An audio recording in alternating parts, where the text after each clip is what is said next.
जय श्री राधे कृष्ण। सतयुग में मानधाता नामक एक चक्रवर्ती सम्राट राज्य करते थे। उनके राज्य में प्रजा बहुत सुख और आनंद से रहती थी। एक समय राज्य में लगातार 3 वर्ष तक बारिश नहीं होने से भयंकर अकाल पड़ा।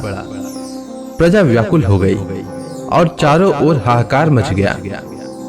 प्रजा की दयनीय स्थिति देखकर राजा समाधान खोजने के लिए जंगल की ओर निकल पड़े। इस दौरान विचरण करते हुए राजा मानधाता अंगिरा ऋषि के आश्रम में पहुंचे। राजा की बातें सुनकर अंगिरा ऋषि ने कहा कि आप राज्य में जाकर देवसैनी एकादशी का व्रत रखो। इस व्रत के प्रभाव से राज्य में अवश्य ही वर्षा होगी। अंगिरा ऋषि की बात मानकर राजा मानधाता राज्य में वापस लौट आए। राजा ने विधि विधान से देवसैनी एकादशी का व्रत किया। इसके प्रभाव से अच्छी वर्षा हुई और पूरा राज्य धन धान्य से परिपूर्ण हो गया। यह देवसैनी एकादशी आषाढ़ महीने के शुक्ल पक्ष की एकादशी के दिन पड़ती है। पुराणों में आषाढ़ी एकादशी का विशेष महत्व मिलता है। मान्यता है कि इस दिन भगवान विष्णु की पूजा और व्रत करने से समस्त मनोकामनाएं पूर्ण होती है और भगवान प्रसन्न होते हैं। आइए जानते हैं आषाढ़ माह के शुक्ल पक्ष में पड़ने वाली एकादशी यानी देवसैनी एकादशी के शुभ मुहूर्त। तो देवसैनी एकादशी का आरंभ 9 जुलाई 2022 को शाम 4:39 से होगा और देवसैनी एकादशी का समापन 10 जुलाई 2022 को दोपहर 2:13 तक होगा। देवसैनी एकादशी का व्रत 10 जुलाई को रखा जाएगा। 10 जुलाई को सूर्योदय का समय सुबह 5:31 रहेगा और सूर्यास्त का समय शाम 7:22 रहेगा। इस दिन ब्रह्म मुहूर्त सुबह 4:09 से सुबह 4:50 तक रहेगा और इस दिन अभिजीत मुहूर्त सुबह 11:59 से लेकर दोपहर 12:54 तक रहेगा।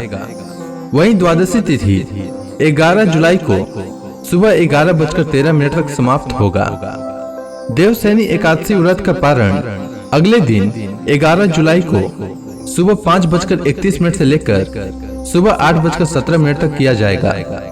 आषाढ़ एकादशी या देवसैनी एकादशी भगवान विष्णु का शयन काल होता है। इसी दिन से चतुर्मास का आरंभ माना जाता है, क्योंकि भगवान विष्णु 4 महीने के लिए निद्रा में रहते हैं। इसलिए इस समय में विवाह समेत कोई शुभ कार्य वर्जित माने गए हैं। इन दिनों में तपस्वी भ्रमण नहीं करते हैं, वे एक स्थान पर रहकर तपस्या करते हैं। इन दिनों में केवल ब्रज की यात्रा की जा सकती है, क्योंकि इन 4 महीनों में पृथ्वी के समस्त तीर्थ ब्रज में आकर निवास करते हैं। आषाढ़ी एकादशी के 4 माह बाद भगवान विष्णु निद्रा से जागते हैं। इस तिथि को प्रबोधिनी एकादशी या देव उठनी एकादशी कहते हैं। देवसैनी एकादशी के दिन जो श्रद्धालु व्रत रखते हैं उन्हें प्रातः काल उठकर स्नान करना चाहिए। पूजा स्थल को साफ करने के बाद भगवान विष्णु की प्रतिमा को आसन पर विराजमान करके भगवान का षोडशोपचार पूजन करना चाहिए। भगवान विष्णु को पीला चंदन, पीले वस्त्र और पीले फूल चढ़ाएं। उनके हाथों में शंख, चक्र, गदा और पद्म सुशोभित करें। भगवान विष्णु को पान और सुपारी अर्पित करने के बाद धूप, दीप और पुष्प चढ़ाकर आरती उतारें।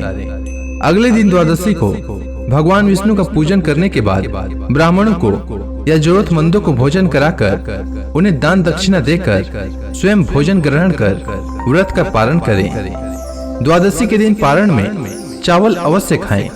साथ ही इस बात का विशेष ध्यान रखें कि पारण के भोजन में प्याज और लहसुन का बिल्कुल भी प्रयोग न करें।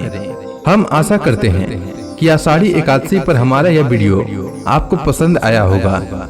जगत पिता भगवान विष्णु आपकी सभी मनोकामनाएं पूर्ण करें, यही हमारी भगवान विष्णु से प्रार्थना है।